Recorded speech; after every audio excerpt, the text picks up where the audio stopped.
ಆತ್ಮೀಯ ವಿದ್ಯಾರ್ಥಿಗಳೇ, ತಮಗೆಲ್ಲ ತಿಳಿದಿರುವಂತೆ ಈಗ ನಾವು ಕೋವಿಡ್ 2ನೇ ಅಲೆಯನ್ನು ಎದುರಿಸ್ತಾ ಇದ್ದೀವಿ. ಇದರಿಂದಾಗಿ ಮತ್ತೆ 22/4/2021ರಿಂದ 4/5/2021ರವರೆಗೆ ನಿಮಗೆ ರಜೆಯನ್ನು ನೀಡಿದ್ದಾರೆ. ಆ ರಜಾ ಅವಧಿಯನ್ನು ವ್ಯರ್ಥಗೊಳಿಸಲಾರದೆ ತಾವು ಪ್ರಥಮ ಹಾಗೂ ದ್ವಿತೀಯ PUCಯ ಇಬ್ಬರೂ ವಿದ್ಯಾರ್ಥಿಗಳು ತಮ್ಮ ಪಠ್ಯಕ್ಕೆ ಅನುಗುಣವಾಗಿರ್ತಕ್ಕಂಥ ಭಾಷಾ ಅಭ್ಯಾಸವನ್ನು ಪರೀಕ್ಷಾ ದೃಷ್ಟಿಯಿಂದ ನೋಡಬೇಕಾಗಿ ವಿನಂತಿ. ಈ ಒಂದು ಭಾಷಾ ಅಭ್ಯಾಸದಲ್ಲಿ ನಾವು ಏನೇನನ್ನು ನೋಡ್ತೀವಿ ತಮಗೂ ಎಲ್ಲ ತಿಳಿದೇ ಇದೆ. ವರ್ಗಗಳು ನಡೆದಿರ್ತಕ್ಕಂಥ ಸಂದರ್ಭದಲ್ಲಿ ನಾನು ಈ ವಿಷಯವನ್ನು ತಮ್ಮ ಮುಂದೆ ಹೇಳಿದ್ದೇನೆ. ಅಲ್ಲಿ ಭಾಷಾ ಅಭ್ಯಾಸದಲ್ಲಿ 12 ಅಂಕಗಳು ಬರ್ತವೆ. ಪರೀಕ್ಷೆಗೆ 12 ಅಂಕಗಳಿಗಾಗಿ ನಾವು ಭಾಷಾ ಅಭ್ಯಾಸವನ್ನು ಬಿಡಿಸಬೇಕಾಗ್ತದೆ. ಆ 12 ಅಂಕಗಳಿಗೆ ಭಾಷಾ ಅಭ್ಯಾಸ ಏನಿರ್ತದೆ ಅನ್ನೋದನ್ನು ನೀವು ಈಗಾಗಲೇ ಗಮನಿಸಿದ್ದೀರಿ.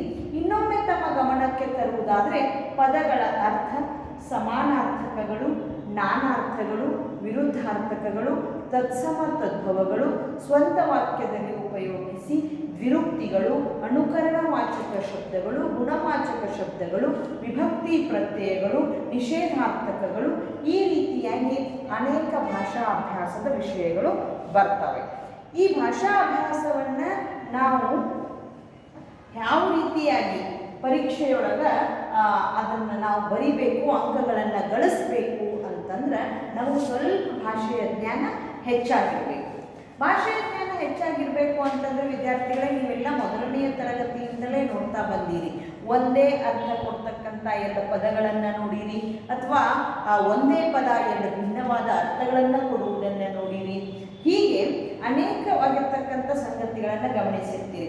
ಅಲ್ಲದೆ ಈಗ ಪತ್ರಿಕೆಗಳೊಳಗೆ ಅಥವಾ ಕೆಲವೊಂದು ವಾರಪತ್ರಿಕೆಯಲ್ಲಿ, ದಿನಪತ್ರಿಕೆಯಲ್ಲಿ ಪದಬಂಧ ಅಂತ ಬರ್ತಿರ್ತದೆ ನೋಡ್ರಿ. ಆ ಪದಬಂಧವನ್ನು ಬಿಡಿಸ್ತಕ್ಕಂಥ ಸಂದರ್ಭದಲ್ಲಿ ನಮಗೆ ಸಮಾನಾರ್ಥಕವನ್ನು ಕೊಡ್ತಕ್ಕಂಥ ಪದಗಳು ಯಾವುವು ಅನ್ನೋದು ಕೂಡ ಅರ್ಥ ಆಗ್ತಿರ್ತದೆ. ಆನಂತರ ಈ ನಮ್ಮ ಶಬ್ದಕೋಶಗಳಿರ್ತಾವೆ, ಕನ್ನಡ ಭಾಷಾ ಶಬ್ದಕೋಶಗಳದಾವ, ನಿಘಂಟುಗಳದಾವ, ಆನಂತರ ಅರ್ಥಕೋಶಗಳದಾವ. ಇವೆಲ್ಲವುಗಳನ್ನು ನೋಡಿದ್ರಿ ಅಂತಂದ್ರೆ ಮತ್ತು ನಮ್ಮ ಪಾಠದಲ್ಲಿನೇ ಪದ್ಯದಲ್ಲಿನೇ ಬರ್ತಕ್ಕಂಥ ಶಬ್ದಗಳು, ಆನಂತರ ಪಾಠಗಳ ಹಿಂದೆ ಪದ್ಯಗಳ ಹಿಂದೆ ಕೊಟ್ಟಿರ್ತಕ್ಕಂಥ ಕಠಿಣ ಪದಗಳು, ಇವೆಲ್ಲವನ್ನು ನೀವು ಗಮನಿಸಿದ್ರಿ ಅಂತಂದ್ರೆ ಭಾಷಾ ಅಭ್ಯಾಸವನ್ನು ಸುಲಭವಾಗಿ ಬೆಳೆಸಲಿಕ್ಕೆ ಸಾಧ್ಯ ಆಗ್ತದೆ ಅಂತಕ್ಕಂಥದ್ದು. ಹೀಗಿದ್ದಾಗ ಇವತ್ತು ನಾವು ಪ್ರಥಮವಾಗಿ ಏನನ್ನ ನೋಡಬೇಕು ಅಂತಂದ್ರೆ, ಇದು ಇಬ್ಬರಿಗೂ ಸಂಬಂಧಪಟ್ಟದ್ದು. ಪ್ರಥಮ ವರ್ಷದವರಿಗೂ ಕೂಡ ದ್ವಿತೀಯ ವರ್ಷದವರಿಗೂ ಕೂಡ 100 ಅಂಕಗಳ ಪ್ರಶ್ನೆ ಪತ್ರಿಕೆ ನಿಮಗಿರ್ತದೆ. ಕನ್ನಡಕ್ಕೆ 100 ಅಂಕಗಳ ಪ್ರಶ್ನೆ ಪತ್ರಿಕೆ ಇದ್ದಾಗ ಅಲ್ಲಿ ನಿಮಗೆ 12 ಅಂಕಗಳಿಗೆ ಭಾಷಾ ಅಭ್ಯಾಸನೇ ಇರ್ತದೆ. 7 ಪ್ರಶ್ನೆಗಳನ್ನು ಕೇಳಿರ್ತಾರೆ. 6 ಪ್ರಶ್ನೆಗಳಿಗೆ ನೀವು ಉತ್ತರಿಸಬೇಕು. ಒಂದೊಂದು ಪ್ರಶ್ನೆಗಳಿಗೆ 2 ಅಂಕಗಳಿರ್ತಾವೆ.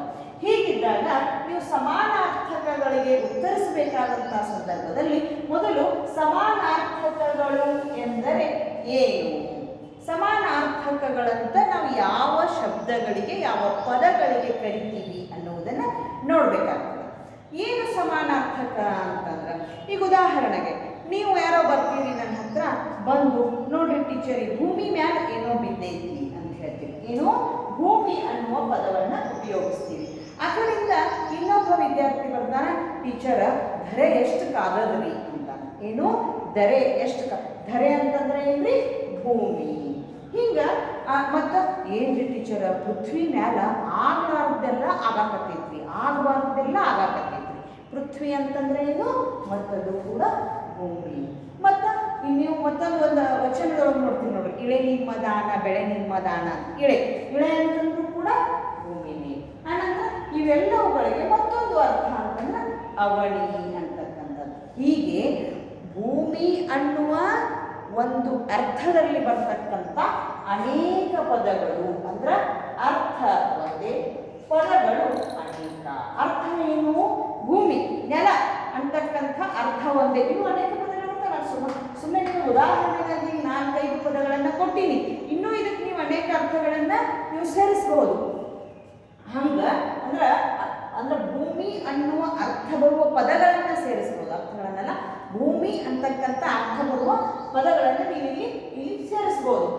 ಪರೀಕ್ಷೆಯೊಳಗೆ ನೀವು ಸಮಾನಾರ್ಥಕಗಳು ಅಂತ ಕೇಳಿದಾಗ ಕಡಿಮೆ ಅಂದರೂ 3 ಅಥವಾ 4 ಬರಿಬೇಕು. 2 ಅಂಕ ಕಂಪಲ್ಸರಿ ಬರಿಬೇಕು, ಯಾಕಂದ್ರೆ 2 ಅಂಕಗಳು ಇರ್ತಾವೆ.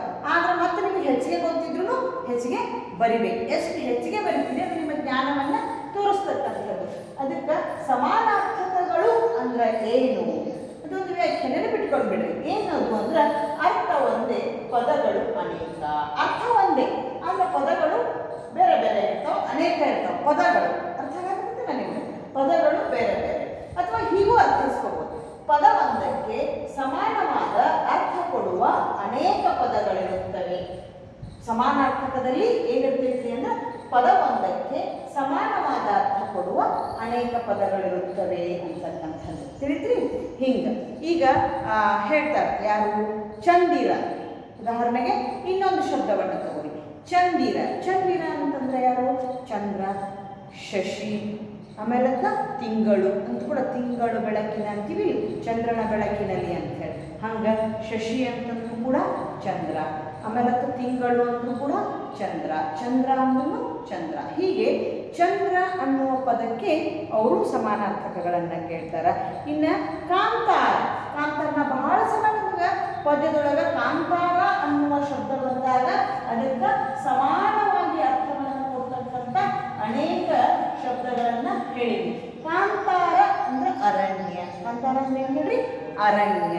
ಅರಣ್ಯ ಅಂತೂ ನಾವು ಕರಿತೀವಿ, ಕಾಡು ಅಂತೀವಿ, ಒಣ ಅಂತೀವಿ, ಹೌದಿಲ್ರಿ. ಹೊರಗೆ ಕಾಂತಾರ ಅಂತಂದಾಗ ನಾವು ಕಾಡು, ಒಣ, ಅರಣ್ಯ, ಹೀಗೆ ಅನೇಕ ಅರ್ಥಗಳು ಅಲ್ಲಿ ಅನೇಕ ಶಬ್ದಗಳು ಬರ್ತಾವೆ. ಅದೇ ಅರ್ಥವನ್ನು ಕೊಡ್ತಕ್ಕಂಥ ಅನೇಕ ಶಬ್ದಗಳು ಬರ್ತಾವೆ. ಹೀಗಾಗಿ ಕಾಂತಾರ ಎನ್ನುವ ಪದದ ಸಮಾನಾರ್ಥಕಗಳು ಕಾಡು, ಒಣ, ಅರಣ್ಯ.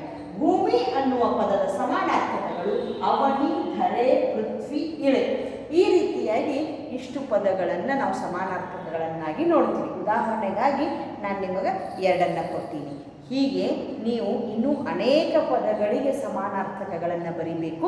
ಎಲ್ಲಿ ಬರೀಬೇಕು ಅನ್ನುವ ಪ್ರಶ್ನೆ ನಿಮ್ಮದಾಗಿದ್ರೆ PUC ಪ್ರಥಮ ವರ್ಷದವರು ಪ್ರಯೋಗ ಪ್ರಣತಿ ಅಂತಕ್ಕಂಥ ಪುಸ್ತಕದ ಆ ಪ್ರಯೋಗ ಪ್ರಣತಿ ಅನ್ನುವ ಪುಸ್ತಕದಲ್ಲಿ ಬರುವ ಪ್ರಶ್ನೆಗಳದಾವ, ಅಲ್ಲಿ ಸಮಾನಾರ್ಥಕಗಳನ್ನು ಬರೀರಿ. ಆನಂತರ PUC ದ್ವಿತೀಯ ವರ್ಷದವರು ನಿಮಗೆ ಈ ಪಲ್ಲವ ಅಂತಕ್ಕಂಥ ಇದೊಂದು ಅಭ್ಯಾಸ ಪುಸ್ತಿಕೆ ಐತಿ. ಇಲ್ಲಿ ಸಮಾನಾರ್ಥಕಗಳು ಅಂಥೇಳಿ ಪುಟ 11ರೊಳಗೆ ಸಮಾನಾರ್ಥಕಗಳು ಎಂದರೇನು, ಸಮಾನಾರ್ಥಕಗಳ ಜ್ಞಾನವನ್ನು ಹೆಚ್ಚಿಸಿಕೊಳ್ಳಬೇಕಾದರೆ ವಿದ್ಯಾರ್ಥಿಗಳು ಮಾಡಬೇಕಾಗಿರ್ತಕ್ಕಂಥ ಪ್ರಯತ್ನ ಎಂಥದ್ದು, ಅಲ್ಲದೆ ಸಮಾನಾರ್ಥಕಗಳು ಯಾವ ಸಮಾನಾರ್ಥಕಗಳಿಗೆ ನೀವು ಉತ್ತರವನ್ನು ಕೊಡಬೇಕು ಅನ್ನುವ ಒಂದು ಯಾದಿಯನ್ನೇ ಇಲ್ಲಿ ಕೊಟ್ಟಾರ. ನೀವು ಇಷ್ಟನ್ನು ಬರಿಬೇಕು. ಬರೆದು ಇದನ್ನು ನೀವು ಏನು ಮಾಡಬೇಕು ಅಂತಂದ್ರೆ PUC ದ್ವಿತೀಯ ವರ್ಷದವರು ಅದನ್ನು ಬರೆದು ಇಟ್ಕೊಳ್ಬೇಕು. ಯಾವಾಗ ಕಾಲೇಜು ಶುರು ಆಗ್ತದನೋ ನೀವು ಬಂದು ನನ್ನ ಕಡೆ ಅದನ್ನು ಸೈನ್ ತಗೋಬೇಕು. ನೀವು ಇದನ್ನು ಬರೀತಕ್ಕಂಥ ಸಂದರ್ಭದೊಳಗೆ ನಿಮಗಿದರಲ್ಲಿರ್ತಕ್ಕಂಥ ಯಾವುದಾದರೂ ಪ್ರಶ್ನೆಗಳಿಗೆ ಯಾವುದಾದರೂ ಶಬ್ದಕ್ಕೆ ಅರ್ಥ ಗೊತ್ತಾಗಲಿಲ್ಲ ಅಂತಂದ್ರೆ ನಮ್ಮೊಂದಿಗೆ ನೀವು ಏನು ಮಾಡಬೇಕ್ರಿ, ಸಂಪರ್ಕ ಇಟ್ಕೊಂಡು ನಮ್ಮ ಒಂದು ಮೊಬೈಲ್ ನಂಬರನ್ನು ತೊಗೊಂಡು ನಮ್ಮ ಜೊತೆಗೆ ನೀವು ಮಾತಾಡಬೇಕು. ತಿಳಿತಲ್ಲ. ಆದಷ್ಟು ಎಲ್ಲ ಕನ್ನಡದ ವಿದ್ಯಾರ್ಥಿಗಳು ನಮ್ದು ಈಗಾಗಲೇ ಮಾಡಿರ್ತಕ್ಕಂಥ ಟೆಲಿಗ್ರಾಮ್ ಗ್ರೂಪ್ ಅದ ಸೆಕೆಂಡ್ ಇಯರ್ದವರು, ಆ ಟೆಲಿಗ್ರಾಮ್ ಗ್ರೂಪಿಗೆ ಎಲ್ಲರೂ ಜಾಯಿನ್ ಆಗಿರಿ. ಜಾಯಿನ್ ಆದ ನಂತರ ನಾವೇನದಲ್ಲ ಅಲ್ಲಿ ಕ್ವಶನ್ ಪೇಪರನ್ನು, ಮಾಡೆಲ್ ಕ್ವಶನ್ ಪೇಪರನ್ನು ಈಗಾಗಲೇ ಗ್ರೂಪ್ ಒಳಗೆ ನಾನು ಬೇರೆ ಜಿಲ್ಲೆಯವರು PUC ದ್ವಿತೀಯ ವರ್ಷಕ್ಕೆ ನಡೆಸಿರ್ತಕ್ಕಂಥ ಪೂರ್ವ ಸಿದ್ಧತಾ ಪರೀಕ್ಷೆಯ ಪ್ರಶ್ನೆ ಪತ್ರಿಕೆಗಳನ್ನು ಬಿಟ್ಟು ಅವುಗಳನ್ನು ಬಿಡಿಸುವ ಕೆಲಸ ನಿಮ್ಮಿಂದ ಆಗಬೇಕು. ಅಲ್ಲಿ ಯಾವುದಾದರೂ ಪ್ರಶ್ನೆಗಳು ನಿಮಗೆ ಸಮಸ್ಯೆಯಾಗಿ ಕಂಡು ಬಂದಿದ್ರೆ ನೀವು ನನ್ನನ್ನು ಸಂಪರ್ಕಿಸಬೇಕು, ನನ್ನ ಜೊತೆಗೆ ಮಾತನಾಡ್ರಿ.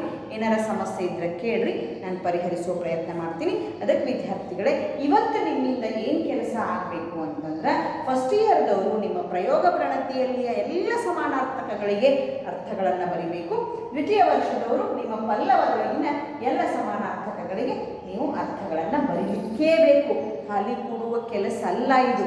ನಿಮಗೆ ಎಕ್ಸಾಮದ ಅಭ್ಯಾಸಕ್ಕೆ ಈಗ ನಾವು ಸೂಟಿ ಕೊಟ್ಟಿವಿ ಅಂತ ತಿಳ್ಕೋರಿ. ತಿಳಿತಿಲ್ಲ, ಮನೆಯೊಳಗೆ ಇದ್ದು ಮನೆಯವರ ಆರೋಗ್ಯವನ್ನು ಕಾಪಾಡಿಕೊಂಡು ನಿಮ್ಮ ಆರೋಗ್ಯವನ್ನು ಕಾಪಾಡಿಕೊಂಡು ನೀವೇನದನ್ನು ಈ ಅಭ್ಯಾಸವನ್ನು ಕೂಡ ಮಾಡಬೇಕು. ವಿದ್ಯಾರ್ಥಿಗಳೇ, ಭಾಷಾ ಅಭ್ಯಾಸದ ಒಂದು ಭಾಗವಾಗಿರ್ತಕ್ಕಂಥ ಸಮಾನಾರ್ಥಕಗಳನ್ನು ನಾನು ನಿಮಗೆ ಹೇಳೀನಿ. ಇದರೊಳಗೆ ನಿಮಗೆ ಏನೇ ಗೊಂದಲ ಇದ್ದು ಸಹಿತ ನೀವು ನಮ್ಮನ್ನು ಕೇಳಿ ಪರಿಹರಿಸಿಕೊಳ್ಬೋದು. ಧನ್ಯವಾದಗಳು ವಿದ್ಯಾರ್ಥಿಗಳೇ.